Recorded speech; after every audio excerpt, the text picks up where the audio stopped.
રથયાત્રા પૂર્વે પાટણ જિલ્લા police action મોડમાં આવી છે। પાટણ એલસીબી પોલીસે ઓપરેશન પાર પાડીને ગેરકાયદેસર હથિયારો બનાવતી એક ફેક્ટરીનો પર્દાફાશ કર્યો છે।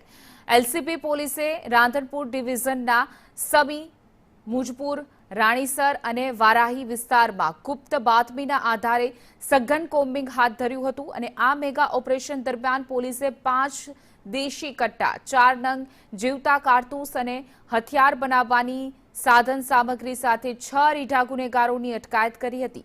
જો કે આ કાળા કારોબારના મુખ્ય સૂત્રધારો અને અગાઉ 18 ગુનાઓમાં સંડોવાયેલો ડાહ્યાજી માજીરાણા તેમજ દરિયાખાન પટ્ટી હજુ પણ પોલીસ પકડથી દૂર છે, જેમને પકડવા માટે પોલીસે ચક્રો ગતિમાન કર્યા છે।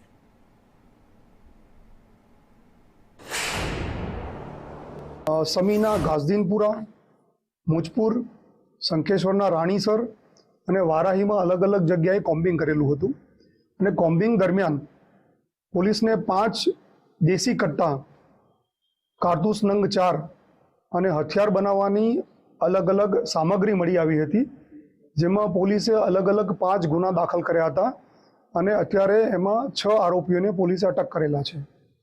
આ ગુનામાં અન્ય 2 આરોપીઓને અટક કરવાના બાકી છે। જે આરોપીઓ અટક કર્યા છે એમાં મઝહર હુસૈન સૈયદ મુજપુર, ઇકબાલ ખાન મલેક અમરાપુર, અશરફ ખાન મલેક વારાહી, નસીબ ખાન ઉર્ફે લાલો મલેક વારાહી, હનીફ ભટ્ટી રાણીસર અને મોબિન